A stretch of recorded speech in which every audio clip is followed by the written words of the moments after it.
Assalamualaikum warahmatullahi wabarakatuh. Go Export, komunitas pendukung eksportir nasional semakin sukses ke depannya. Amin ya rabbal alamin. Oke, baiklah. Kali ini presentasi saya berjudul Perlunya Peraturan yang Melindungi Hasil Kreativitas IKM atau Industri Kecil dan Menengah. Saya lanjutkan. Pendahuluan saya bacakan di sini.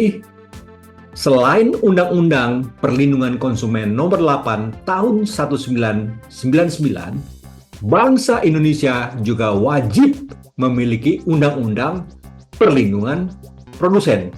Jadi selain kita punya Undang-Undang Perlindungan Konsumen, kita juga wajib memiliki Undang-Undang Perlindungan Produsen. Nah, undang-undang ini diperlukan sebagai proteksi terhadap hasil kreativitas para pelaku IKM atau industri kecil dan menengah. Saat ini, banyak produsen IKM yang menghadapi tantangan dalam hal perlindungan hak cipta, inovasi, dan kreativitas. Perlindungan ini sangat penting untuk mendorong pertumbuhan bisnis yang berkelanjutan dan menciptakan lingkungan yang mendukung inovasi. Jadi, pada presentasi ini akan dijelaskan manfaat dari adanya Undang-Undang Perlindungan Produsen. Baik, pada slide ini judulnya adalah Kelemahan Undang-Undang Perlindungan Konsumen. Jadi kita melihat Undang-Undang Perlindungan Konsumen dari sisi kelemahannya. Kita bisa lihat di sebelah kiri adalah aturan yang mengatur mengenai perlindungan konsumen, yaitu di Undang-Undang Perlindungan Konsumen Nomor 8 Tahun 1999. Jadi 1999. Nah, apa yang aneh di sini? Baik, di sini saya kasih tanda kuning. Baik, saya bacakan bahwa semakin terbukanya pasar nasional sebagai akibat dari proses globalisasi ekonomi harus tetap menjamin peningkatan kesejahteraan masyarakat serta kepastian atas mutu, jumlah, dan keamanan barang dan atau jasa yang diperolehnya di pasar. Jadi, yang saya kasih tanda kuning ini bisa disimpulkan bahwa pasar nasional kita diatur oleh pasar global. Inilah alasan kuat kenapa Indonesia dianggap sebagai negara konsumen. Sedangkan negara tujuan ekspor maupun impor yang rata-rata negara maju dianggap sebagai negara produsen. Nah, hal ini yang harus kita rubah.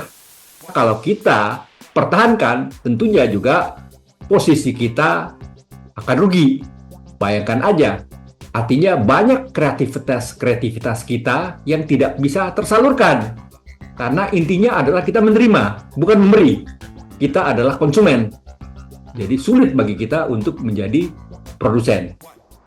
Nah, di slide berikutnya, disinilah kita ingin membangun suatu kekuatan melalui Undang-Undang Perlindungan Produsen. Ada beberapa hal yang bisa kita kuatkan di sini. Pertama adalah perlindungan hak kekayaan intelektual atau HKI. Terus kedua adalah standarisasi produk. Ketiga adalah akses ke sumber daya dan pendanaan. Keempat, proteksi dari persaingan tidak adil. Terus kemudian 5, perlindungan hukum. 6, sustainability dan keberlanjutan. Sebenarnya sama. Ya, sustainability juga keberlanjutan.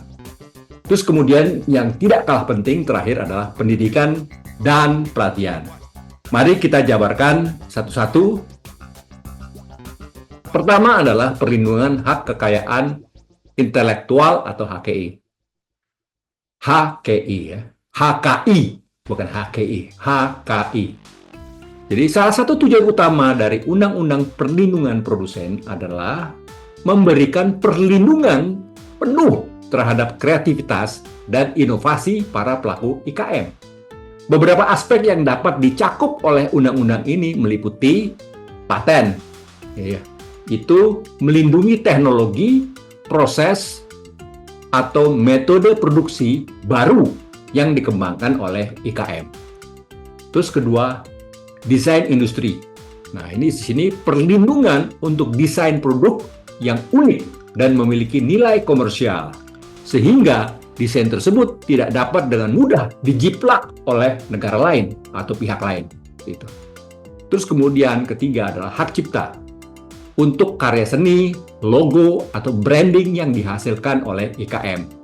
Terus kemudian yang keempat adalah merek dagang, yaitu melindungi nama merek dan logo perusahaan agar tidak digunakan tanpa izin oleh pihak ketiga.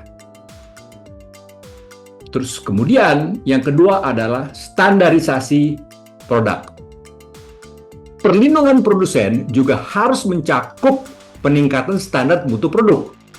Nah, undang-undang ini dapat mendorong produsen untuk dapat menerapkan standar-standar tertentu yang berkaitan dengan keamanan dan kualitas, yaitu memberlakukan persyaratan keamanan untuk memastikan bahwa produk yang dihasilkan oleh IKM memenuhi standar mutu yang ditetapkan oleh negara.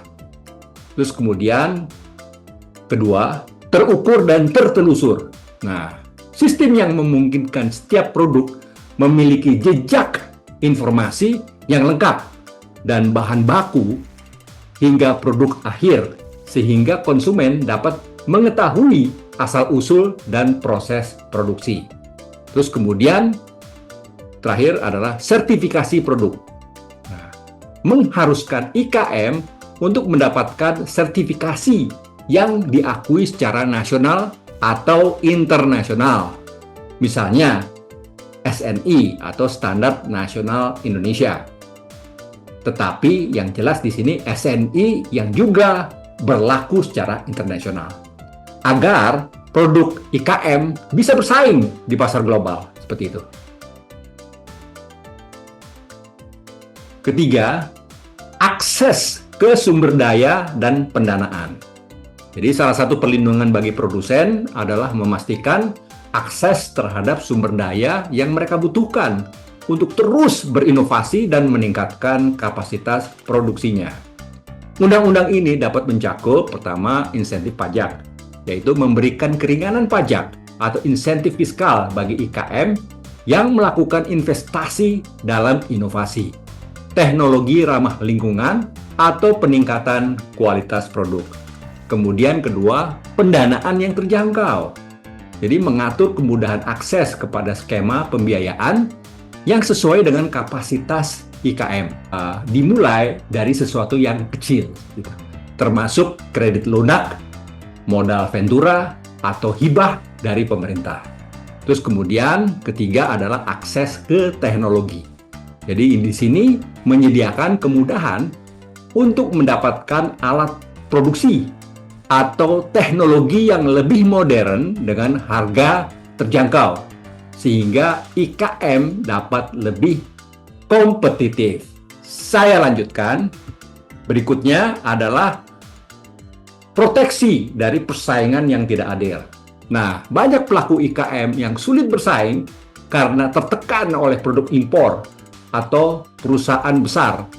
Oleh karena itu, undang-undang ini harus mencakup perlindungan dari persaingan tidak adil dengan cara pertama, mencegah dumping produk, yaitu melarang produk impor yang dijual di bawah harga pasar untuk merusak harga produk lokal yang seringkali berdampak buruk bagi produsen IKM. Terus yang kedua adalah pengaturan monopoli. Jadi di sini membatasi perusahaan besar agar tidak memonopoli pasar dan memberi kesempatan kepada IKM untuk bersaing secara sehat. Terus kemudian yang ketiga, skema promosi produk lokal, yaitu mendukung kampanye nasional untuk menggunakan produk dalam negeri dan memperkuat jaringan distribusi bagi produk-produk IKM. Tanpa menyebutkan nomornya, saya lanjutkan saja. Di sini kemudian adalah perlindungan hukum. Nah, agar produsen IKM dapat menjalankan bisnis mereka dengan aman, undang-undang ini harus menjamin bahwa mereka memiliki akses ke perlindungan hukum. Jadi, beberapa hal yang perlu diatur meliputi, pertama adalah sengketa usaha. Di sini, penyelesaian sengketa komersial yang cepat dan efisien, termasuk perlindungan dalam hal kontrak bisnis dan hak pemulihan kerugian. Kemudian yang kedua, pelanggaran desain dan hak paten. Memberikan proses hukum yang jelas dan adil bagi produsen yang mengalami pelanggaran atas hak kekayaan intelektualnya. Baik, berikutnya, sustainability dan keberlanjutan. Sebenarnya yang benar di sini adalah sustainability atau keberlanjutan dalam bahasa Indonesia, seperti itu. Oke, no problem. Kita lanjutkan. Undang-undang ini juga dapat mempromosikan keberlanjutan jangka panjang. Jadi titik tekannya di sini adalah jangka panjang. Bagi IKM dengan mendorong praktik bisnis yang ramah lingkungan. Nah, ramah lingkungan dan berkelanjutan seperti itu. Jadi judulnya memang sebaiknya ramah lingkungan dan berkelanjutan. Seperti itu. Ini bisa meliputi pertama, dukungan untuk IKM hijau. Nah, insentif bagi IKM yang mengadopsi teknologi ramah lingkungan menggunakan bahan baku yang berkelanjutan atau menghasilkan produk yang ramah lingkungan. Terus kemudian kedua, pengelolaan limbah. Jadi di sini mengharuskan IKM untuk menerapkan sistem pengelolaan limbah yang efisien agar produksi mereka tidak merusak lingkungan. Gitu. Dilanjutkan.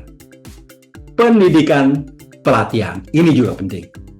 Untuk mendukung perlindungan produsen, program pelatihan bagi para pelaku IKM juga sangat diperlukan. Pemerintah harus memberikan akses pelatihan teknis dan manajerial agar produsen bisa, pertama, meningkatkan keterampilan produksi dan inovasi produk. Kedua adalah mengadopsi teknologi baru dalam proses manufacture. Terus kemudian yang ketiga, memahami hukum terkait HKI dan bagaimana memanfaatkannya. Terakhir adalah kesimpulan. Undang-undang perlindungan produsen sangat penting bagi keberlanjutan dan pertumbuhan IKM di Indonesia. Undang-undang ini akan melindungi kreativitas, inovasi, dan daya saing pelaku IKM, menciptakan ekosistem yang adil, dan memastikan bahwa produk lokal dapat bersaing di pasar domestik maupun internasional. Dengan adanya regulasi yang kuat, pelaku IKM akan lebih terdorong untuk berinovasi, menghasilkan produk yang lebih berkualitas, serta mampu mengelola usahanya dengan lebih profesional dan berkelanjutan. Terakhir, pemerintah bersama sektor swasta harus berperan aktif dalam mewujudkan perlindungan yang tepat bagi produsen dengan memberikan akses ke teknologi, pendanaan, serta perlindungan hukum yang memadai. Dengan langkah-langkah ini, IKM di Indonesia akan memiliki fondasi yang kuat. Nah, di sini fondasi yang kuat untuk berkembang menjadi salah satu tulang punggung ekonomi nasional. Itu dulu yang dapat saya sampaikan. Kurang lebihnya mohon maaf. Saya tutup. Wabillahi taufik wal hidayah. Wassalamualaikum warahmatullahi wabarakatuh. Semangat ekspor. Semangat Indonesia Emas 2045. Semangat komunitas pendukung eksportir nasional dalam mendukung eksportir Indonesia, khususnya kelas UMKM dan IKM. Mantap!